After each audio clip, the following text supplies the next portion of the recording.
Radhe Radhe everyone. आप सभी को तुलसी विवाह की बहुत बहुत शुभकामनाएं। आप सभी का मेरे चैनल नीलम भक्ति कॉमेडी में बहुत बहुत स्वागत है। आज इस वीडियो में आपको तुलसी विवाह की विधि बताऊंगी।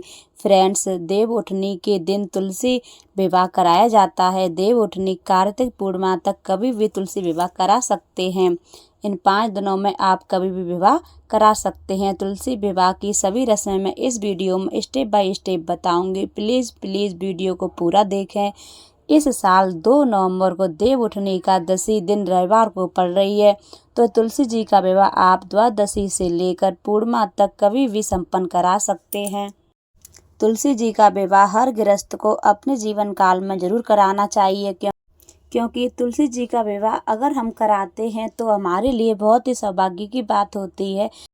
जिस जगह पर आप तुलसी विवाह करेंगे उस जगह को अच्छे से साफ कर लेंगे। उसके बाद उस जगह को आप गेरू से लीप सकते हैं। आप चाहें तो हल्दी से भी लीप सकते हैं, या गाय के गोबर से या मिट्टी से लीप सकते हैं। आप चौक जरूर बनाएं। किसी भी सुमंगल कार्य में चौक जरूर पूरा जाता है। तुलसी जी के गमले को हमने यहाँ पर विराजमान कर लिया है। तुलसी जी के गमले को सजा लेंगे। हम यहाँ गमले पे लाल कलर की चुनरी लपेट लेंगे। आप चाहें तो लाल कपड़ा भी लपेट सकते हैं।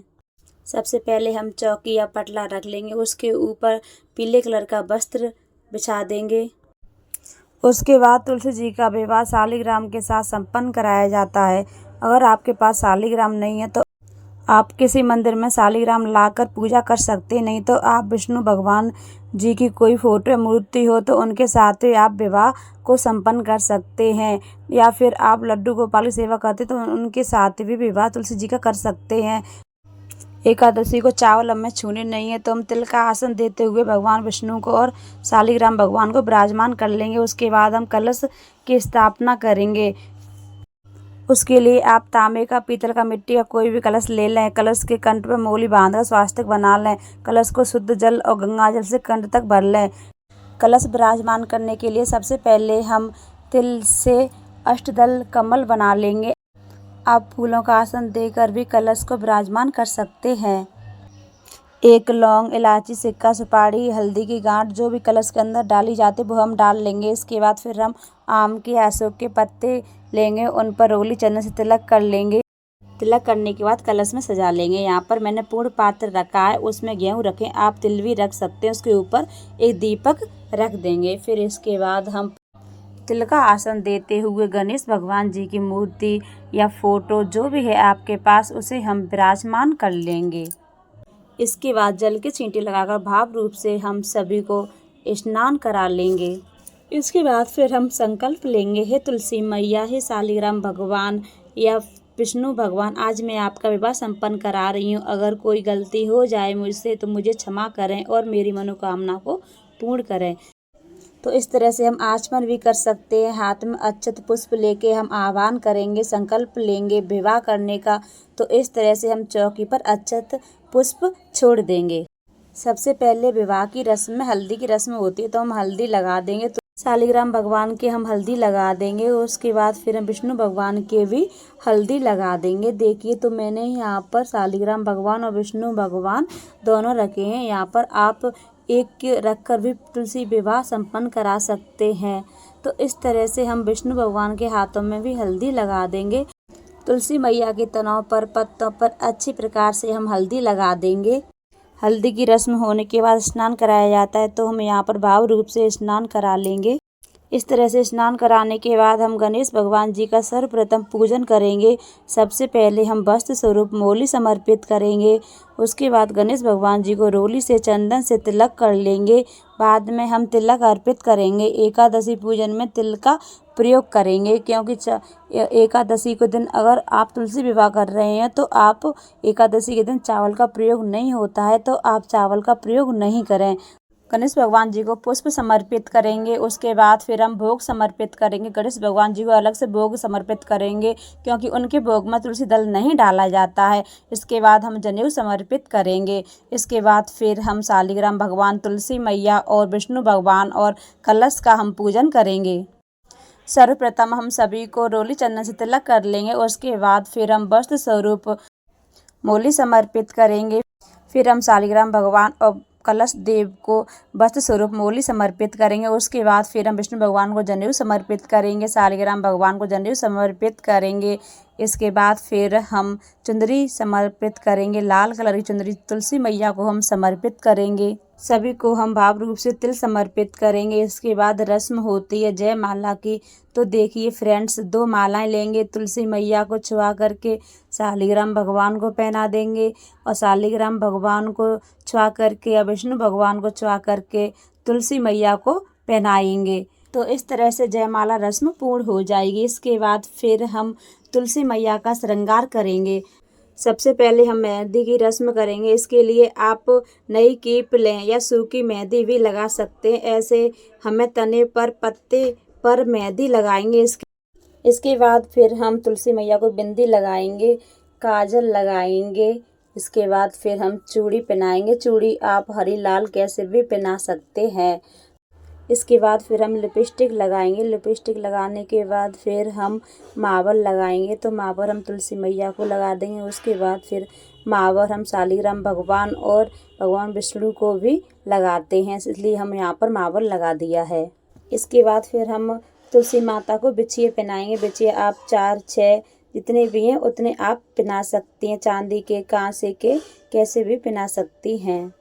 इसके बाद गठबंधन की रस्म होती है। देखिए, गठबंधन की रस्म के लिए आप यहाँ पर चुनरी ले सकते हैं, पीले वस्त्र भी ले सकते हैं। देखिए, गठबंधन के अंदर हमें रखनी होती है एक हल्दी की गांठ, कुछ फूल और सिक्के भी रखते हैं। इसके अलावा हम लौंग, इलायची या तिल भी रख सकते हैं।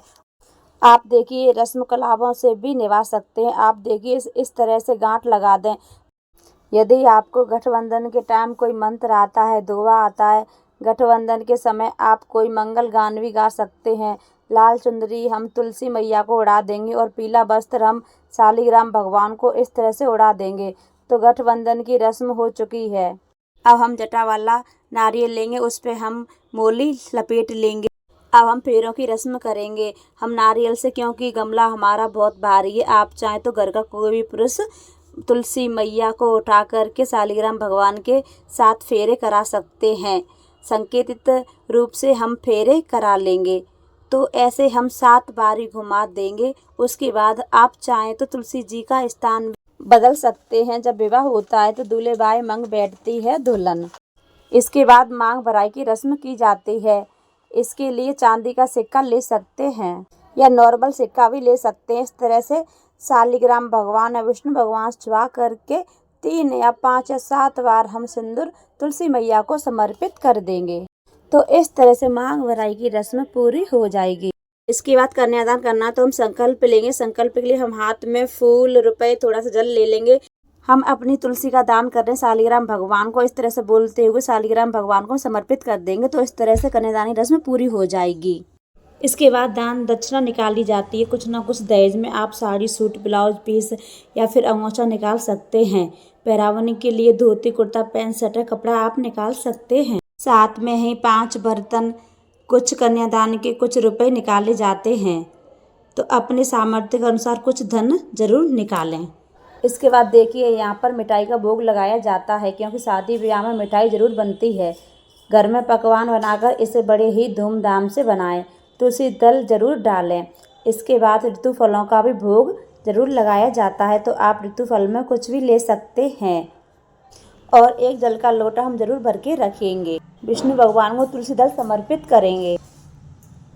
इसके बाद में की जाती है परिक्रमाएं। 5, 7, 11, 51, 108 जितनी चाहे उतनी परिक्रमा आप कर सकते हैं। परिक्रमा करने के लिए कोई भी ड्राई फ्रूट्स ले सकते हैं, खाने की वस्तु ले सकते हैं, टॉफ़ी, बिस्कुट आदि ले सकते हैं। पूजा की कोई भी सामग्री ले सकते हैं, श्रृंगार की कोई सामग्री ले सकते हैं। परिक्रमाएं लगाने के लिए मैंने यहाँ पर किशमिश ले ली हैं।